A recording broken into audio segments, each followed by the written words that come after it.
Hi, everyone. This is the Ego Project, and I am here with Cristine Seidel and Soulful Revolution's MJ Cranmore, and I am Lisa Heidel. So we are going to be discussing spirituality today and the ego. So hello, Cristine and MJ. Hello. Okay. Okay. Excited about this conversation for sure. What a fun conversation to have today. Oh, I think so. I'm very excited. And MJ, we're so grateful for you spending the time with us today. And I'm going to share your bio, and then I'm going to let you fill in the gaps. Okay. Sounds good. Okay, so MJ Cranmore is from Soulful Revolution, as I said. MJ was a TV news producer, media consultant, video producer, and marketing director. As her career progressed, she no longer felt satisfied in the field she was in and decided to explore a new life and career path that was more connected and more soulful. This drive to live a more spiritual life and be of service to others on a similar path led her to start Soulful Revolution, which now includes a very popular tarot reading YouTube channel, as well as online spiritual courses and workshops, including a spiritual business course, tarot certification, membership program for those who are seeking a spiritual community, and spiritual inspired products and recommendations. And what else you have to tell us there? Because that's a lot. Yeah. It's a lot, but we have a good time. We enjoy ourselves. And that's kind of part of the spirit that I enjoy, being able to connect with people like you, and also being able to connect with people on the channel. I'm really excited this year because 2023 feels like a year of inspiration and of intimacy. I'm getting a really good connection with people after 2020 and 2021 was much more about distance. Now I feel like intimacy is a very important piece of the work. Oh, that's great. And are you seeing that through your audience? Are you seeing it through the people that you're collaborating with, or is it across all areas of your life? All of that. A lot of the work that I had been doing, most of the time I spend my time making videos for my YouTube channel, and I just became very aware of the space. And so we, in the past 2 years, have done much more with our Pathfinders group, our Empress Club, which is all about twin flames. We are doing a lot more mentorship programs rather than one-off classes now, because I've found, it seems to me anyway, that, when I teach astrology or I teach something about twin flames, there's way more conversation that happens at the very tail end of that class that deserves attention. It's like people don't get really warmed up until a certain place. So I decided to do sort of an ongoing mentorship program called Accelerate Your Ascension, which is every week. And then I also do a birth chart mastery workshop, which is an ongoing mentorship. And every single week I bring in some new content. They're driving questions to me, so I know what they're looking to learn. And then I'm also pushing them beyond their, how they're looking at their ascension or their birth chart, so that they can have a different appreciation for it. Wow. That is such a unique shift from where you started to where you are now. Can you kind of tell us your journey there? Let us get some insight into that progression, because that's very different. The big journey, the whole journey, right? I know. So I won't take a million years to tell you this, but I definitely was raised by a very successful mother and father. My father was a CEO of a large company, and my mother was a chef. And I'm an adopted kid, so they were very successful and already really mature by the time I showed up. And so their kind of work ethic, my brother is a banking attorney, like just big careers and big ego. So it was very attractive for me to talk to you about this, because I came from that place, and I thought my career, because I'm a writer, I'm a creative and everything, it doesn't really fit. It fit kind of with the chef, but she's an Aries, so not really. But it didn't really fit in their paradigm of what was success. And so when I was in college, I was like, I'm a writer. I don't know what I want to do, but it was just natural to flow into journalism, because that was something I could get my hands around. And So I went to work as a news producer, which sounds way more fun than it is. And it's not fun. The thing that's cool about it is that I learned about audience. I learned about how to write the way you speak to connect with an audience. And I found myself teaching the anchors about connecting.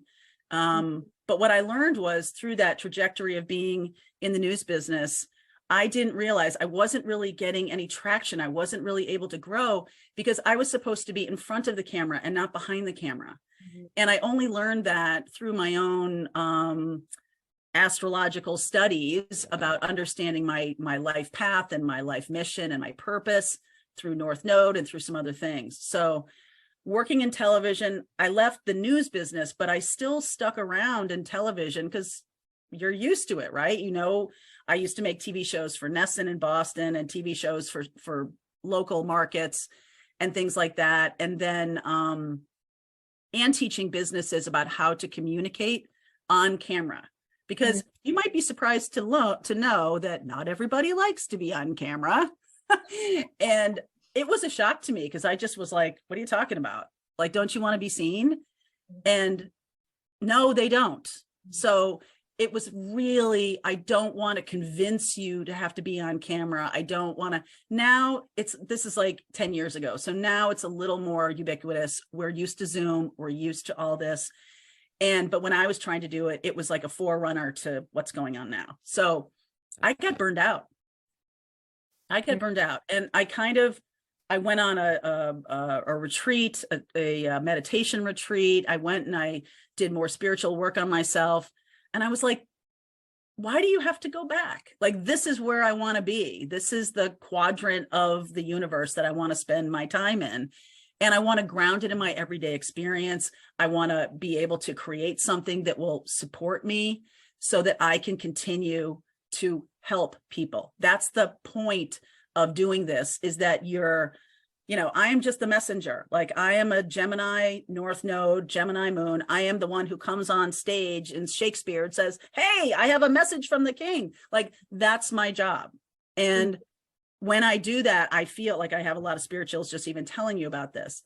And so the day I stopped doing television in a traditional sense, it was like a blank slate, and I didn't really know what to do. And I was like, oh God, the money is going to go crazy and everything like that. So the day that I was willing to say, okay, whatever, it's all right. I'm not going to grind myself into a fine powder doing this.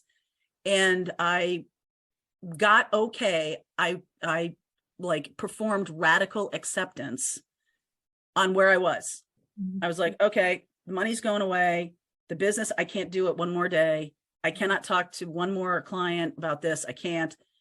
And I just said, well, if I have to declare bankruptcy and clear the slate, you have to get okay with the worst case scenario, the fear that you have. If you're like, yup, that could happen.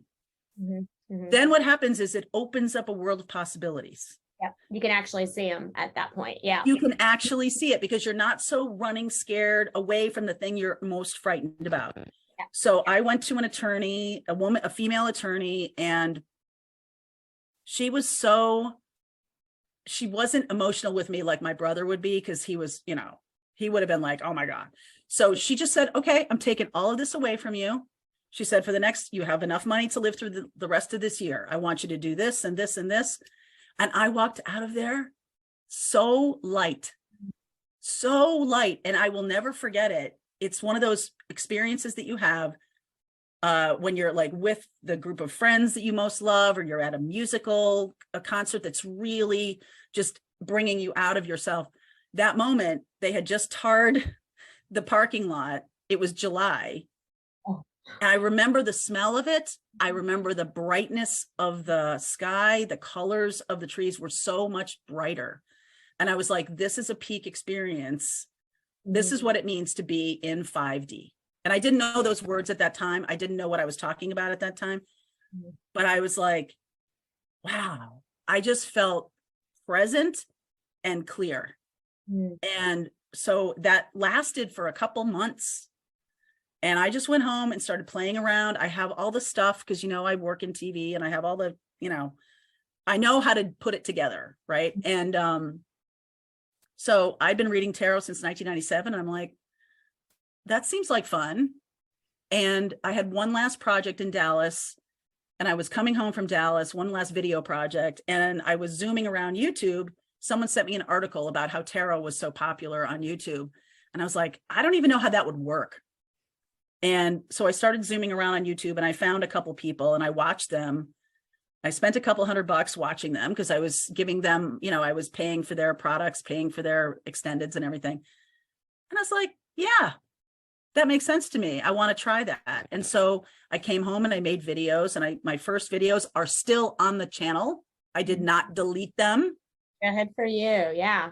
That's Yeah. my advice to people starting YouTube channels. Don't delete stuff from the beginning, because it's a growth thing for you too. Like you're going to see how far you've come. And I started posting, and it started working, and it started growing. And I was supposed to go back to the lawyer by the end of the year to file and everything like that. And when I came back to her, I said, I don't think we're going to have to do that, because this is already supporting me after only 2.5 months. Wow. Yeah. And it's grown since then. Wow, that's a very exciting journey there, because so many elements, you listening to your intuition, you taking that time for stillness, you know, you feeling it in your body, and then through all of your senses, and you're taking a risk. You know, so often we're like, well, I'll try it if it's going to work. Well, how do you know? How do you know? Exactly. And you were like, you know, I don't know where this is going, but I know I can't go back.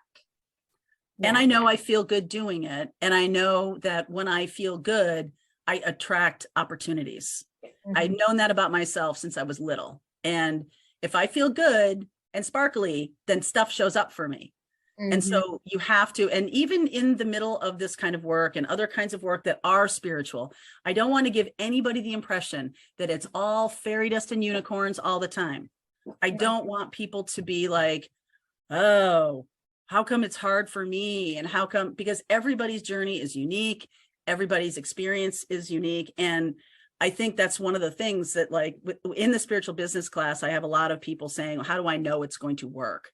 And I'm like, well, where do you want to go with it? What is your intention? You have to, I'm a Sag, right? So like you pull back on that arrow and you hit the bullseye, and then you've got to go get that arrow. So you've got to take steps to get there. You can't just like, hey, I want success. Like, cause you know, what does that even mean? How are you defining that for yourself? Right. But I'm calling it in. I'm calling it in. And I've had to get a lot of people over the hump of this block around money in spiritual work. Because I am here to tell you, if you do not have something that will support you, you're not helping anybody else, because you're scrambling around and you're in a low space. So, right.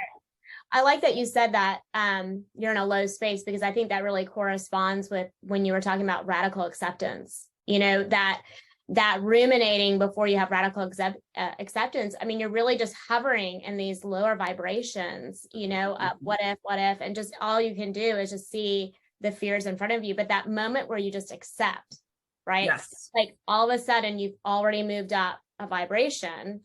I mean, and at that point, you can see a little bit more clearly, you can see more positively. It's not going from, you know, this vibration to, you know, like joy yet, but just in that shift. And I think that's like, I think that was really cool to bring that concept into this conversation, is just not hovering in that space, because it really will keep you there as a blockage to moving forward. Absolutely. And this channel has been going on for 5 years. This year is a year of, like I said, intimacy and moving in a direction of, all right, what is going to help the most? Maybe it's outside of what I normally do. Okay, well, that's great, because that means I have to learn something new. What is going to help folks the most? The people who are coming to the channel, what are they saying to me? Because it is my job to lead. It is my job to be a leader, but I also, leading is listening too. Like leading is listening, and they're the best ones do listen. and are aware when they're being people pleasing versus when I'm doing something that's constructive. Right. Absolutely. Yeah. That people pleasing is part of that ego work we have to go through. And I think, I'm curious to know, how do you define spirituality? And then maybe a little bit of like how you believe ego work had to kind of, how you had to grapple with that a little bit as you leaned more into spirituality and then spirituality as a business, right?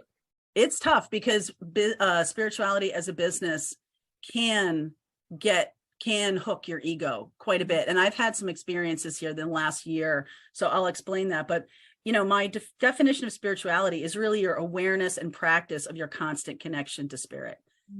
It's the practice. It's constant. It always talks and it always reaches out to you. It's always communicating, always communicating.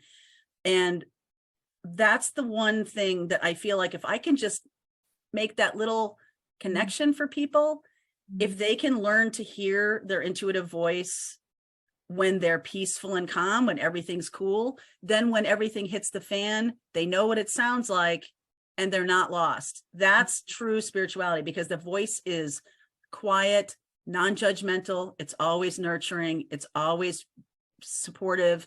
It's never, there's a fear voice and there's other people's voices that show up in your internal world. But to me, cultivating that connection to spirit as a practice every single day, that's what I think about.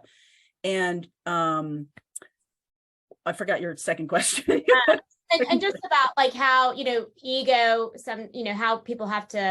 how ego kind of plays into spirituality, I guess. And then I'm just curious about your own grappling with ego. It is, to me, it's like a lot of the work I have done has been about the divine feminine and divine masculine and how we're integrating those two things, and how you can see in the world, the masculine is changing, the feminine is on the rise, and the masculine is having to deal with that. They're not super happy about that. This is not about gender. This is energy. And, it really is something that especially when you define your spiritual work as a business, right away, that term is loaded with ego, because we have this idea about hierarchical experiences and all of that. My father, an Aquarius, awesome, was CEO of AMF, which is American Machine and Foundry, which is the bowling ball people. And they almost ruined Harley Davidson, but that was not my father's tenure. So I want to make sure everybody knows that. But Aquarius is about, how can I be of service so all boats rise, right? He was that guy. He was the guy. I mean, he was from Michigan, so he was very immersed in the culture of the unions in Detroit and everything. When that started happening, his brother was an organizer. So there was this idea of, how do we create more of a flat organization, more of an egalitarian thing? And he never really, for as smart as he was, as driven as he was, I mean, he was a very self-made person. He was always engendering or supportive of the energy of, why not? Let's give it a try. And it was like, it empowered the people who worked for him. It also empowered me, because he wasn't there saying, no, you must listen to how I say it, how I pronounce it. So the hierarchical stuff that we're upending right now, that is all changing. We're moving away from that. We're moving into a different kind of we're not going to be defining ourselves by our job titles anymore. It's going to compassion, doing things for the collective, being of service. All of those things are going to take the place of these narcissistic paradigms that we have, where we revere people who cheat on their taxes. We revere people who screw other people. We revere this. We think that's part of being on the top. And it's just so disgusting. It's so negatively impactful of millions of people all at the same time, shockingly. Like, you're just like, wow, this one thing that this person did just rippled across all of these people's lives. So I feel like he taught me a lot about that. My mother taught me a lot about creativity. My brother taught me a lot about structure. So as a creative, those are really helpful things. And I feel like this past year, we've had a scenario, and it's taken me a long time to realize this is not necessarily about me, which is ego work, where we had 2 years where people were watching YouTube like crazy. Like it was I've watched everything on Netflix, so I'm going over to YouTube. So our numbers were super inflated because of that, right? Yeah. And so then in 2022, people started to revenge travel and started to get out and no more watching anything. And I was in that place of like, I don't want to tie people to tarot readings the rest of their life. I want to empower you to have your own intuitive sense about this. So if you resonate with the reading, it's you, it's not me. Like that, you need to see how much more powerful you are than you think. Mm-hmm. And when the numbers came back down to earth, it was terrifying. And I was like, am I doing this wrong? What am I doing? And still, like, it can still kind of twist you around a little bit, because you get to a place where, don't believe your own press release. Like, don't, you can write whatever you want about all the sparkly things, but like at some point you have to recognize that people are seeing you as a highlight reel, not as what's really going on. And a lot of the mentorships, I really want to share what's really going on. Yeah. And I think that part to me is, it's not, there's no such thing as egoless, because that's what gets you out of the bed in the morning. That's what moves you around during the day. But like narcissism and other things, there's spectrums to it. And so, we can appreciate that, appreciate good work, thank ourselves for doing good work, thank our connection for helping us do the good work, and put credit where credit is due, right? Like, it's not just me, you know what I mean? Like, there needs to be other stuff in that, that equation. Yeah. And I think you're right. When you talk about spirituality, I think, historically, after we moved into the patriarchal, system, the feminine type of spirituality, the esoteric, very intuitive type of practices was shunned and considered dark, right? And so, I think as a collective, we are moving into, and really kind of recognizing that all of those practices are really reflecting intuition. And so I think we've had this patriarchal structure of spirituality that has a lot of ego in it, right? Like only these types, only this gender can be a leader in this church, right? And so I think we are seeing this collective of, feminine energetics coming up. And I love that you say it that way. When something resonates with you, and as a therapist, it's the same thing, as I'm downloading, and I consider that space with the client very sacred, right? So as I'm downloading into, through my intuition, that's a divine portal, right?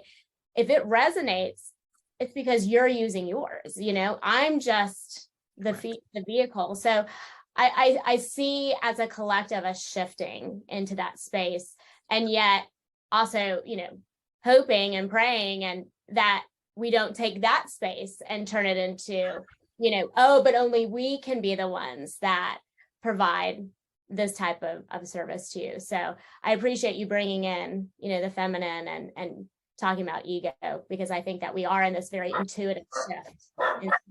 So, yep. Oliver.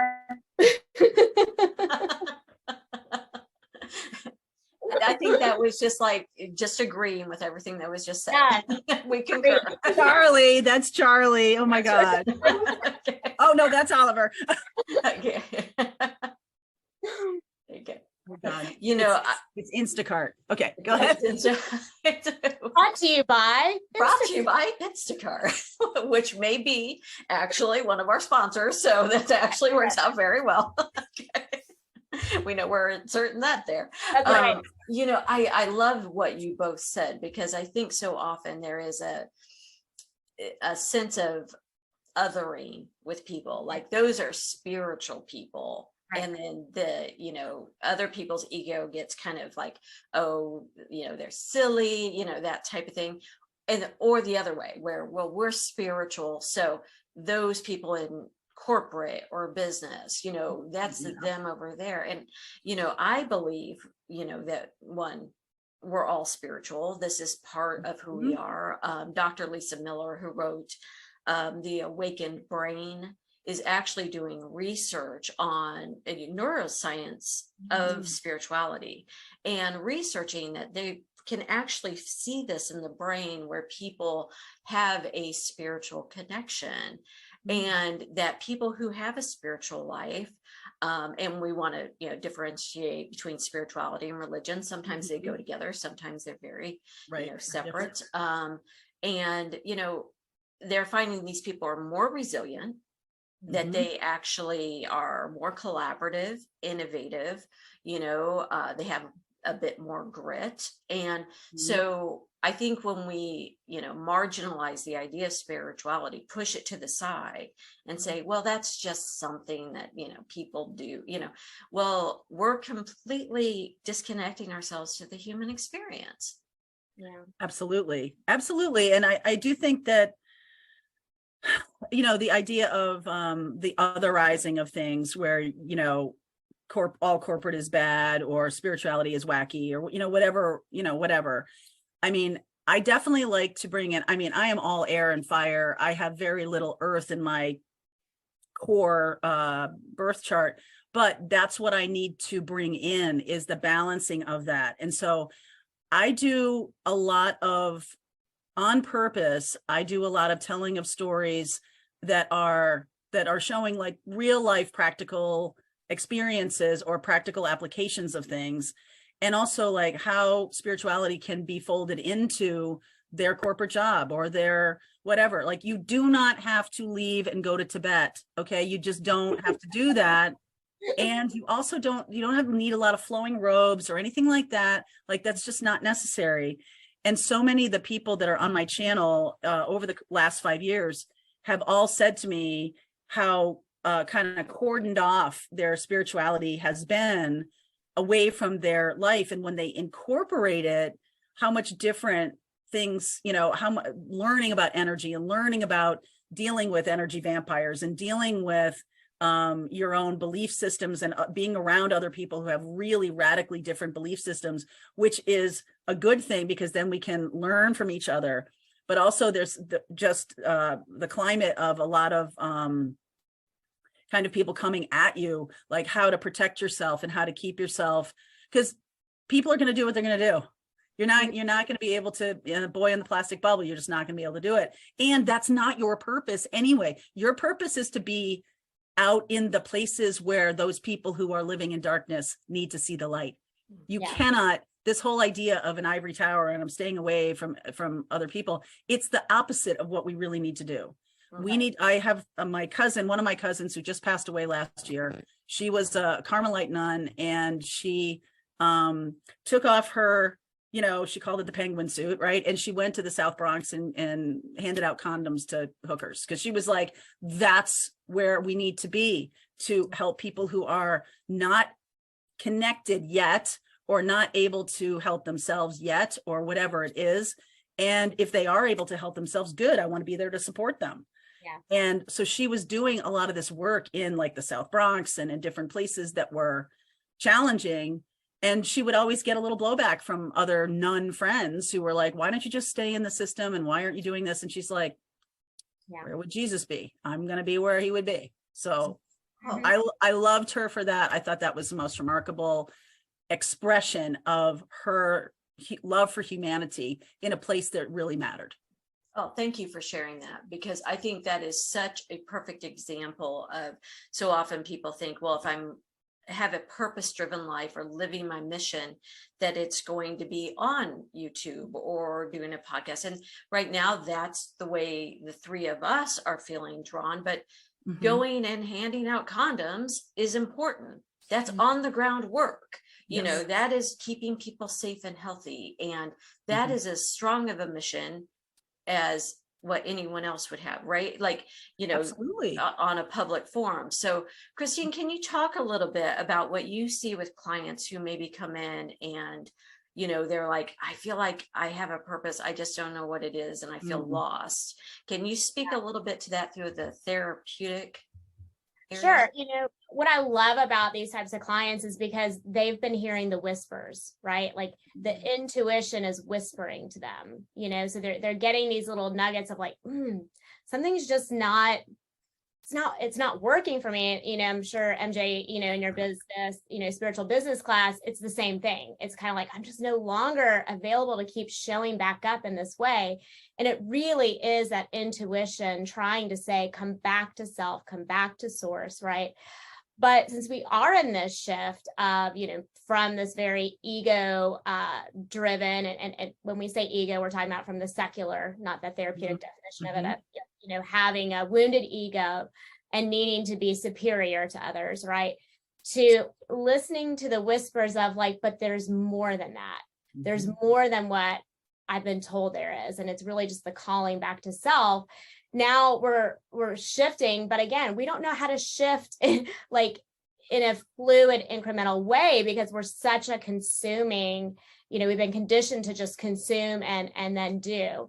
So this is a season that does take a while. And I really do think some of the modalities we have, like I like to use the body graph, and I like to use a lot of very intuitive practices, hypnotherapy and internal family systems, for them to really get in touch with that, but also help them understand like this process is not going to be like that.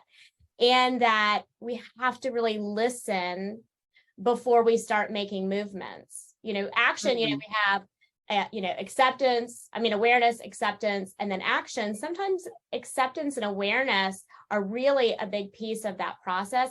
Action starts going really quickly once we are very clear on, you know, this feels right to me right now. And then all of a sudden you're available to respond to an opportunity, you know, so really leaning into that. But I think that, you know, kind of like what you said, MJ, I think as people start hearing the whispers, they do feel like, oh, well, I've got to leave my corporate job and I've got to go become this, I'm going to go follow this guru. And I'm like, no. Say no to the gurus right off the bat. No. Give yourself some time on that. Definitely. I mean, so in the spiritual business class, I kind of moved into a little bit of an astrological thing. I wanted to give people some more concrete. I didn't want to be like, just sit and meditate. Like I wanted to give them something that they could actively chew on a little bit. And so I did use astrology as a tool.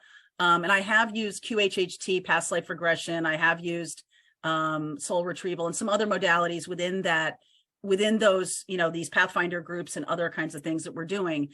But, you know, so I have been teaching a lot about something called the North Node in your birth chart, which is your karmic mission on this planet.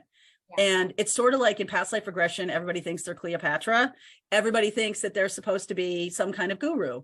And I'm like, you do realize that some of the most powerful people on this planet are not so loud. They are persistent, consistent. They are high vibration. They are meeting spirit where it finds them. So I'll never forget this woman who had a North Node in the 6th house, which is the house of routines and our 9-to-5 day job and everything. She was like, it's so boring. This is so boring. I'm like, listen, that house is the house of healers. And if there's any place that needs a healer, it's corporate America. So you don't be in the, right? Just what I was talking about with my cousin, like be in the space of where you are, wherever you are, there you are. So do that. And what will happen is if you just, you know, you're an accountant at, you know, some firm, or you're working in marketing in some agency or whatever, if you can inject that notion of compassion, if you can inject these values that we're talking about into the experience, you are on the front lines of that. You are absolutely there. You are not responding to people who backbite or who gossip or you're not doing any of that. You're bringing a light to a place that needs it. Because we do need, those functions are important in our society. It's not about dumping everything and going to Tibet, like I said. And sometimes I tell this story a lot. Sometimes people's service, there as a sacred servant, sometimes your service is just to witness other people's experiences. We do not feel seen. People do not feel seen. True. And I swear the grocery store is the best place on the planet to go around and just, you know, oh, wow, I love that blouse. Like, honestly, like from a place of legit, like sometimes I don't see anybody I want to talk to, or sometimes everybody's too, you know, And sometimes I'm in a rush, but if I see somebody or I'm talking to somebody, I will definitely be in the moment and witness whatever is going on with that person. And I feel like that has impact. I may not even know what you don't know what it is. And my mother used to say it all the time. She's like, darling, they'll get theirs, good or bad, and you may not be around to see it. So don't worry about it. It's not your job to pay attention to that. Yeah. Yeah. And I think, No. we all have woundedness in us. I mean, we talk a lot about the wounded ego, and, we're always, most of us, in this space are talking about it openly, but some people don't even know what that woundedness is. They just feel it. So when you can show up in a space just to see them and hear them, that's attending and tuning into them. And we don't do that enough as a collective. So to just do that to a stranger, I mean, that is powerful, and that speaks, like, that is divine, that they are experiencing in that moment. And so I think spirituality can be as simple as being in that space with somebody, that very much, regardless if the impact of what that moment was or not. Absolutely. And sometimes you do know, and sometimes you don't, but I do think that what I've noticed over the past couple of years is that people are more willing to not be Cleopatra. They're more willing to be led by their circumstances or whatever's going on. A lot of people have a lot of difficulty around them, problems with family, ill health, whatever it is that's going on, money problems or anything like that. So there's real world stuff going on. And I think that the more practically you can apply these lessons, then I feel like people, even if it's small, like, that's all it takes is for them to witness their own divinity in a small moment. And then they can build on that. Like, that's it, that's it. That's the whisper that starts, right? Just connecting, activating that. Absolutely. Exactly. I love that. And I love that description of that you are a walking embodiment of spirit, right? That's what we are here to do, is to share that light. And no matter where you're at the grocery store, the gas station, or on, a large platform, you are authentically shining that light. And I think so often we want that external approval to tell us that we're doing it right. Well, if that goes out from inside out, we know we're doing it right, because it feels good inside our bodies. And we're so disconnected from our bodies, right? We're all up here. Yeah. So if we learn how to get still and really feel into our bodies, then we know when we're living our truth, because it feels good. Yeah. And a lot of people, I mean, I'm sure won't come as a big surprise to you, but there are a lot of people who don't like that feeling of feeling good. They feel guilty. They feel like something else should be going on. They feel like that's very self-indulgent. It depends on their own family systems. But I've definitely come across that there's this sense of like, I have to do something external for somebody so that I can feel like I'm moving in my direction. But a lot of times it really empties their cup too fast, and they're not filling their own cup because they've been told it's selfish. This is back to other people having ego and not allowing for others in their, young children or whatever, not allowing for them to take or pay attention to the self, because that's selfish. And I was always like, I think selfish gets a bad rap. Like, I think if you are not having some self time every single day, you're going to run aground. You're going to burn yourself out. And if that self time is prayer or creativity or whatever it is, no matter what, that's filling the cup. And so you need to do that. And I told the story about the lighthouse. I'm sure you've heard the story about the lighthouse, that the lighthouse stays on the beach solidly. It doesn't run up and down the shore, waving its arm. It stands there and shines the light. And so there's three kind of boats. There's the little kind of boat that has no navigation, that couldn't do anything and will hit the rocks anyway. chooses not to pay attention to the lighthouse because it's not like they're like in ego, they're doing it themselves. Yeah. Mid-sized boats that have some navigation, but they are just like out of their element and everything like that. It's the big boats that don't need them, the big boats with their navigation systems, the massive navigation systems. It's the mid-level boats that need, because they only have limited navigation and they need the lighthouses. So don't be concerned that people hit the rocks. People are going to hit the rocks. Not everybody's going to listen to you. Some people are all like beyond you. It's okay. It's true. There's people beyond you. There's people behind you. It doesn't matter. But if you're running up and down the shore trying to get everybody into your navigation system, it's not going to work. And you're not going to help those boats in the middle because you're running up and down. And so the people who really need you won't find you. So I feel like we have that here in the Bible Belt. People just running up and down, you know, running up and down. You know, I love that because it's so true. And we forget so often, you know, that our only job is to live a bright light life, right? We are supposed to be lit up. We're supposed to be excited about what we're doing. And that's enough. We don't, that's enough right there. You know, whatever you're doing, if your mission is to, you know, plant a garden, as long as you feel lit up doing it, you're going to pull people to you because they're going to want to be in that light. Right. And not to have such an external, this was hard for me. And I will say this, not to have such an external definition of success that only when someone else recognizes it or pays for it or is happy about it or says what a good job I'm doing, is it a good job? That externalized version of that is meaning that people are losing their way because they're running around searching for, how do I get more views on YouTube versus how are you helping people? Yeah. How are you helping people? So it's really hard to stay away from that, you know? It is tough.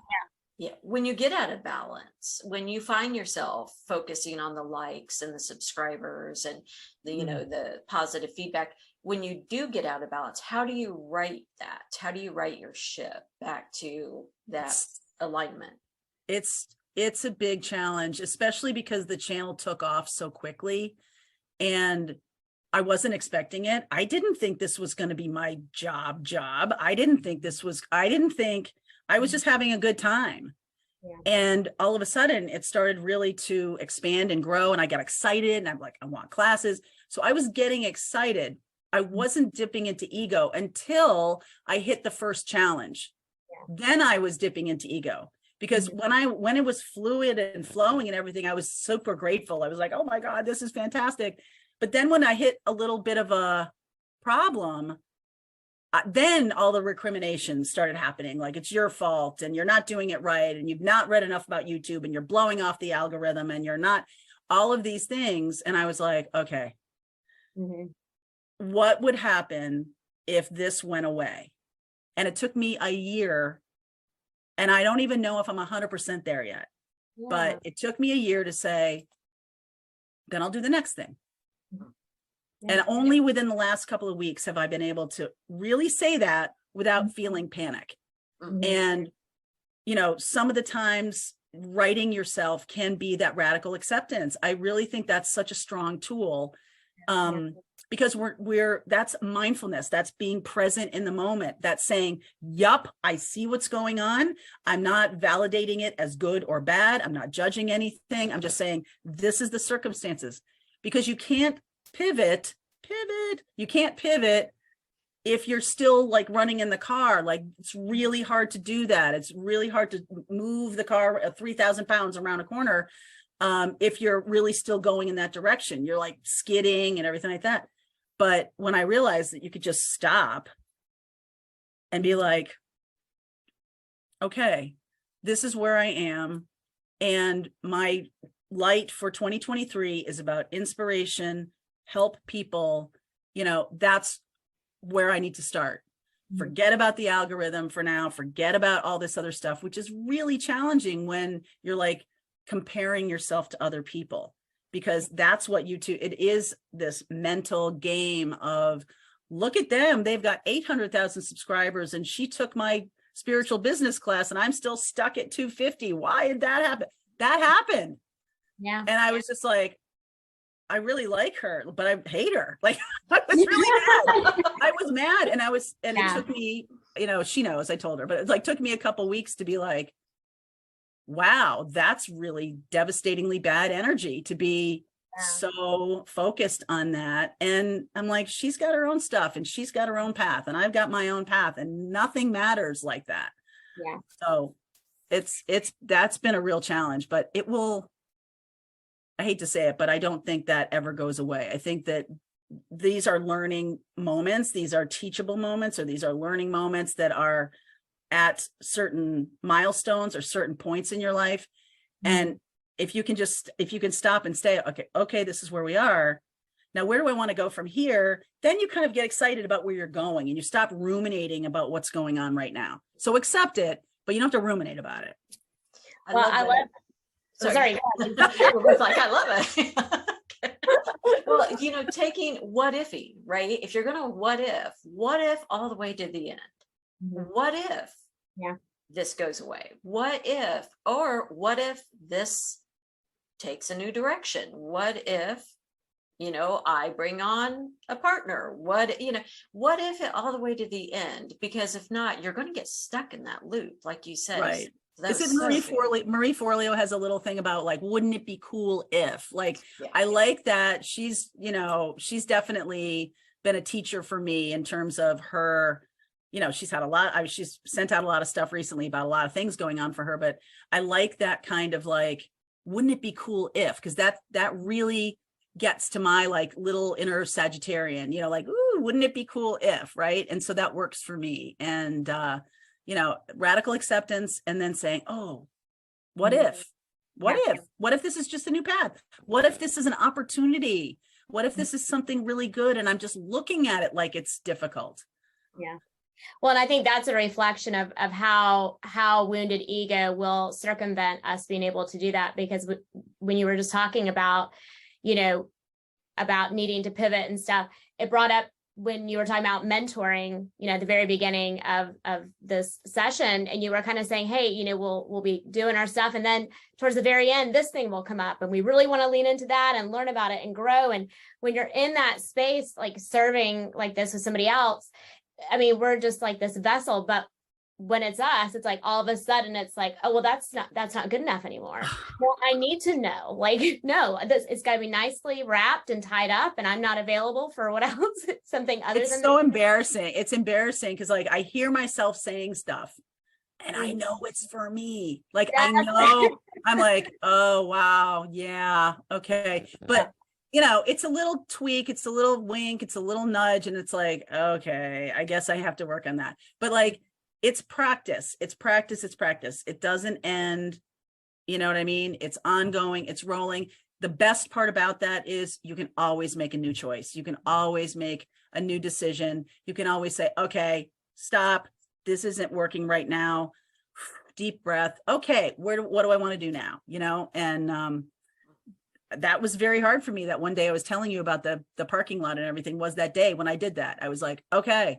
And then where do I want to go now? And it was incredible. It was incredible. And I love, Cristine spoke so eloquently on our season 1 wrap up about how everyone that we've spoken with and each other, we talk so much about getting still. And you did that. You went into stillness. You went to the retreat and said, I'm going to quiet everything and I'm going to listen and see what comes through. And it's possible nothing would come through, but you trusted that, what you connect with in spirit, source, your guides, your spirit guides, everyone has something different that they connect with, but they're supporting you and they have something to say. And I just so love that. And, if we can communicate anything to anyone, it's get still. Be quiet for a little bit. I agree. And yourself, yeah. I agree. And we were talking when we were just starting a little bit about that fifth chakra issue about the, sometimes you have physical things that happen that are meant to be flags. I mean, everything that happens physically is a flag of some kind, but like a spiritual flag, really. I've had a lot of closed throat, fifth chakra. I've had a lot of people talking to me about their own problems. A friend of mine in Nashville last night talked about choking on a chip at a dinner and how like she was like unable to speak her truth. And so it became reality that she could not speak anything. And I didn't realize how much the fifth chakra is really tied to our spiritual guidance and our intuition. And if we are jammed up in this thing, in this part of us, the fifth chakra, our feelings aren't getting above it. Our feelings are not being connected to our upper chakras, to our third eye, to our eighth and ninth chakra, which is our spirit guides. So if we're blocking this and unable to communicate, we lose our creativity, we lose so many things. And over the last couple of weeks, I've had this real like weird, like, you're drinking, I'm drinking here, like, and during the course of this whole time, it hasn't happened. I just was noticing that. So I wanted to say thank you. Wonderful. Well, and I do believe, I mean, that's showing that what you have to say is meant to reach people because it's clear, it's concise. And I love that idea of let's listen to our bodies. Our bodies are telling us things, and they are, you know, we have such a separation between mind, body, spirit. They are not siloed off, people. Oh. They all such a Western view, right? Such a Western yeah. view. The body keeps the score, right? The body keeps the score. That's absolutely true. That's absolutely true. Oh, so good. So if someone who, you know, a listener is like, you know, I think I'm wanting to go down a spiritual path, or I feel drawn to that, what is one piece of advice that you would offer them? I guess I would say a lot of people get drawn to it. I know I was drawn to spirituality when I wasn't a crisis yet. But, you know, like there's no atheists in foxholes, right? Like you're drawn to stuff like this, to your own connection to spirit when you are at low points. And I feel like that. And then when everything's good, we're just like, oh, we forget about it. So I want to say that when you're in a good place, that's the time to really cultivate, to understand, to be able to hear that voice, your intuition. Pay attention to what it sounds like, because when you're in the foxhole again, there's shrill, there's loud voices, there's lots of noise. If you're cutting off from here in this throat chakra thing I was talking about, then you just have noise going on and there's nothing that makes any sense. So when things are good, that's when, you know, and everyone's like, oh, meditation and everything. I'm like, listen, I know you feel that way, but here's the thing. Just consider it relaxation. You're trying to make it a job. You're trying to put too much on it. And if it can just be about a moment in time for you to connect with yourself and just check in with your body, what's going on with my body, deep breath, say a little prayer, you know, be grateful for whatever's going on today, and then go on with your life. Like, you don't have to wait until you get some kind of giant piece of guidance that shows up. Just do that in the morning. I don't like to get out of bed quickly. So I wake up at like 5:30-ish, take Charlie out, get myself a drink, go back to bed. And I'm still kind of in that like theta place. Like I haven't really woken up and I'm just laying there and I'm enjoying, do a reading for myself. I do a little meditation. What do I need to know today? And I just let myself gradually get to the place where, okay, Charlie, it's time to go for the walk. And I realize that that's how I've designed my life. So you may not be able to do that. You may have life demands, responsibilities early in the morning that might not be for you, but find time that is for you. Because if you have kids and if you have responsibilities, you have job, you have family, you have health issues dealing with your parents or whatever it is, there has to be a moment when you connect to yourself. That's filling your cup. Yeah. That is filling your cup. So you will have the wherewithal to deal with a situation that may have gotten out of hand if you weren't more present in the moment. So that's my biggest thing, is just give yourself 10 minutes at some point during the day, sit down, do some deep breathing. There's always ways to go deeper into meditation and everything. But for now, don't expect, to become Moses or anything like that. Just don't put so much pressure on yourself to know the answer every single moment of every single day. Very true. Yeah. It's so interesting because I think so often with our, jam-packed lives, everything that we do, we feel like I better get something like cause effect, right? I better get an immediate something that's going to. Very transactional. Yes. Yeah. And, if you're trying to have a transaction with spirit, you'll get one. It may not be the one you want, but yeah. Exactly. And, and I think it is that whole, like, okay, here's a cookie, give me a cookie back, that type of feeling. It's like, no, it's a spaciousness. It's allowing that and bringing in that connection. So thank you so much for sharing that. That's such great advice. What you shared, like, just give yourself a little break. I mean, I talked about my family a little bit, but one thing I do know about my family is, even as great as my father was he passed away from ALS when I was in high school. And, he was somebody that when he would walk in a room, I had to look busy. Productivity was really important. And I have learned that what toxic productivity can do, it can just keep draining you. So I've really had to work on that, to not hurt myself or berate myself or be angry at myself because I'm not jamming productivity into every single second of every single day. Overscheduling people, every single moment is spoken for. We have kids growing up that are like overscheduled like crazy. And so there's no space. There's no space in that. Every single part of our house has furniture in it. Everything has stuff in it. Like, it's okay just to not have that. And it's a very Eastern versus Western kind of way of living, but it's becoming so much more common. I think this is really mainstream now. I don't think that, 10 years ago or 15 years ago, when I first, my spiritual awakening was in 2008. It started in 2000 and I shut it off for like a long time. But that 2008, when the banks fell off a cliff and everything, went crazy. I had that moment of like, well, okay, I don't have to go to that job anymore because it's gone. So, so what now? And so, but you do have that, you have them period. And I'm like, wow, it's cycles, right? You just cycle through these things and you're like, how come I couldn't perfect it back in 2008? You know why? Because you were at a different level. You need to learn different things. This is different than then.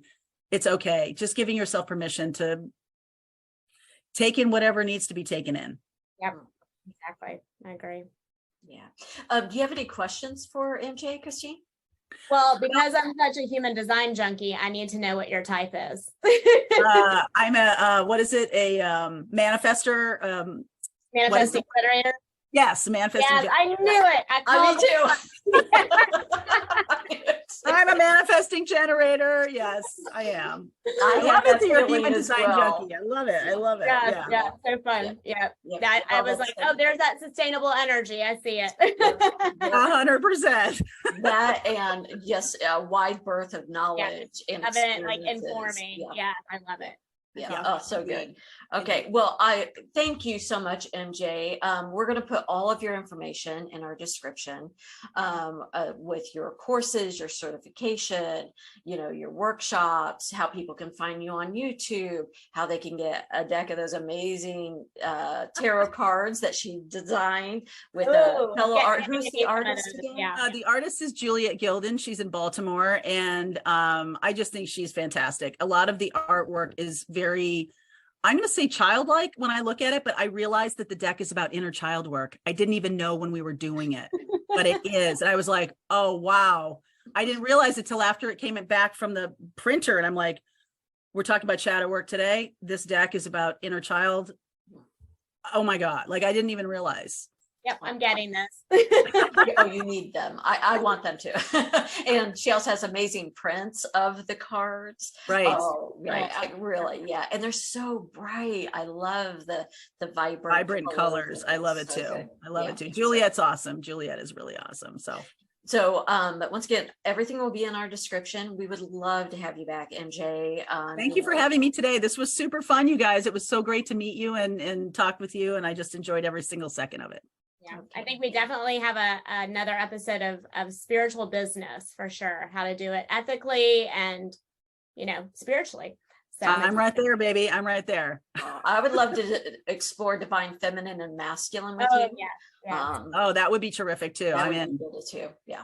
Okay. Oh, thank you so much. All right, everyone. Thank you so much for joining us.